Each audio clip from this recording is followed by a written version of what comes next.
Back on last week, I do think there is a lot of fight in our players right now that we have developed, and very proud of our guys in that. If you think about from where we've come a year ago, where we came in the first game of the season, I think there's certainly a lot of fight that our team has, and it's helping us. It's helping us on the road. It's helping us respond to adversity at home.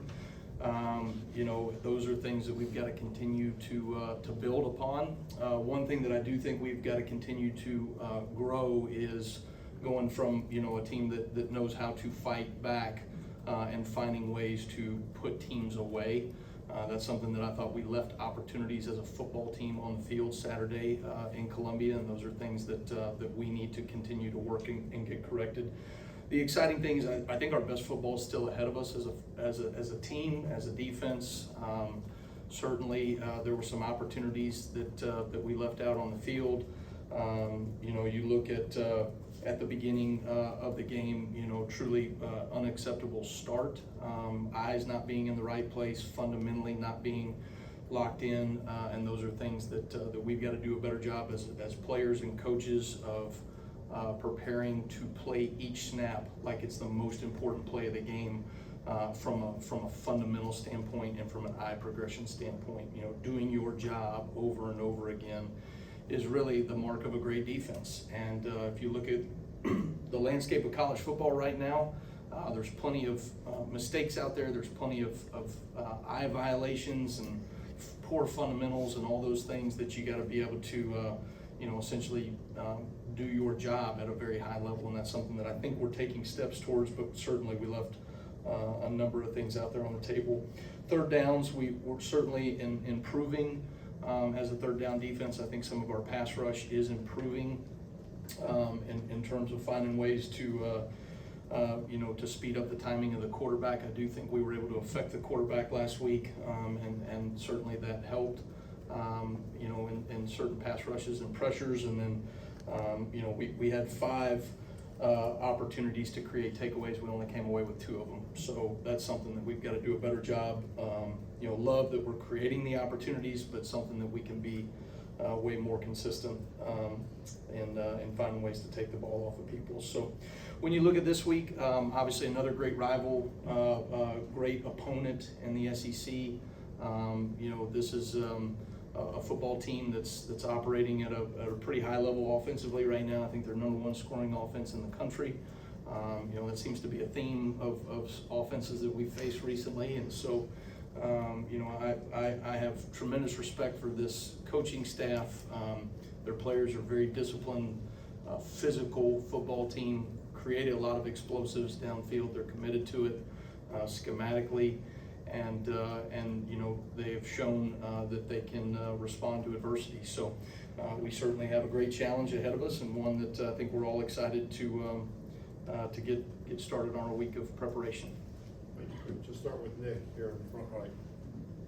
Yeah, Demai Jackson got the start, but John Lee, I think, played about twice as many snaps as him. What kind of led to that decision of how those snaps are distributed? Well, we talk about it all the time, right? A body of work, and you have to answer for the things that we put on tape, and we just felt like what Dijon was doing in the game, and as the game was going on, he was operating at a very efficient level and doing his job at an efficient level. And so, what you do in practice and what you do in games ultimately determines, the amount of playing time moving forward. And so Dijon's certainly in a very good trajectory right now.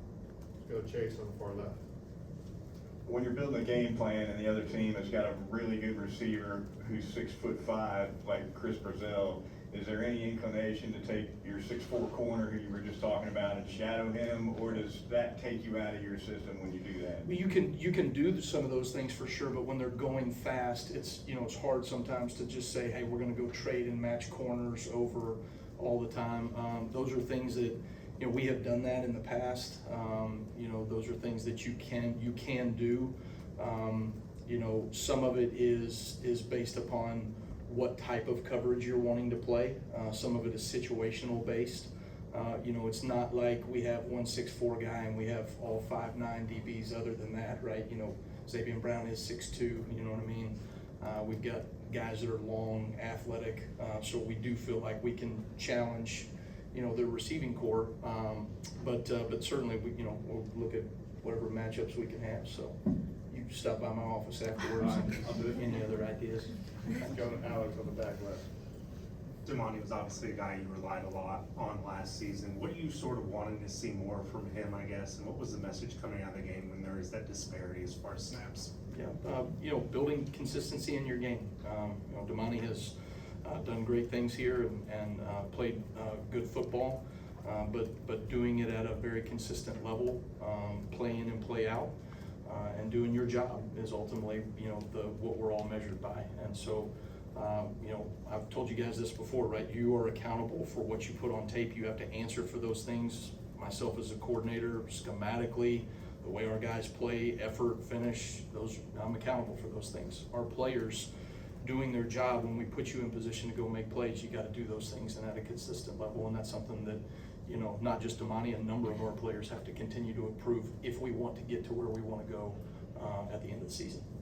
Go to Colin on the left. Kane, can you walk through the play call on that Dijon Lee, that final interception, just what his responsibility was and kind of what went down on play?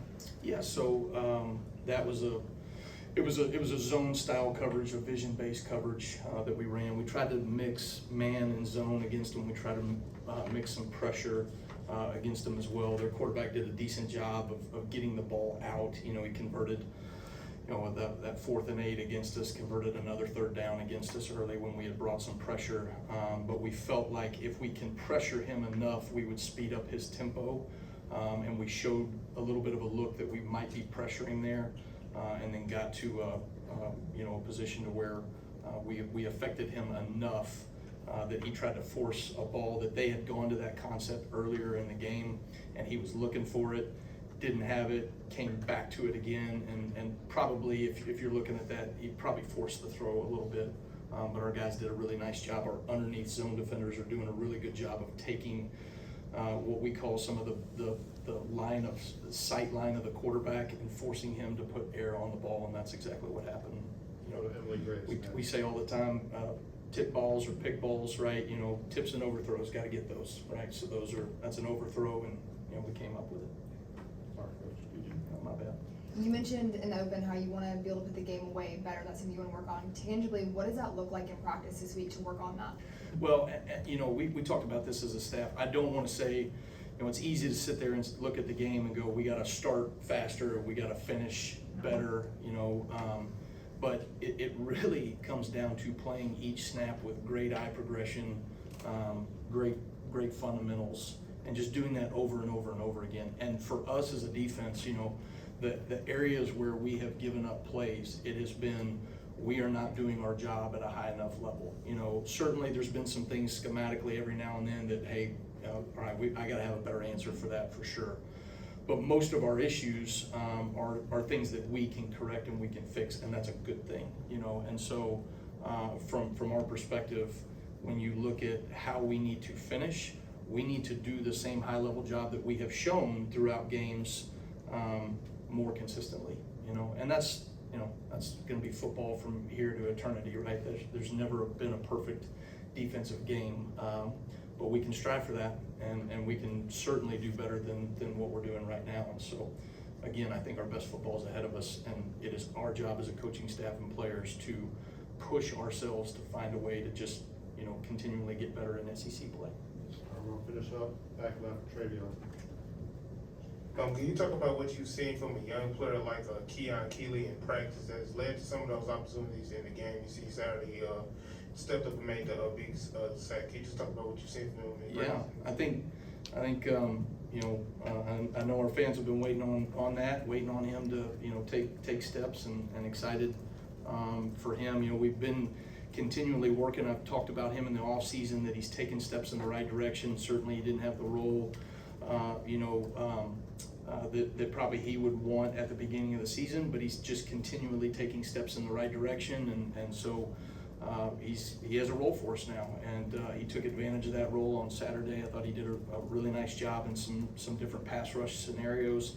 He's getting better and better at his down in and down out play, consistency, doing his job at the same high level, and that's, you know, you're gonna hear me talk about that probably the rest of the season, right? It's just about doing your job fundamentally at a high level over and over again, and he's doing that more consistently, and so he got rewarded with reps, and then he took advantage of those reps and produced for us on game day. So excited for him, as I am a number of guys within our defense. All right, thank you, Coach. All right, thanks guys, roll tide.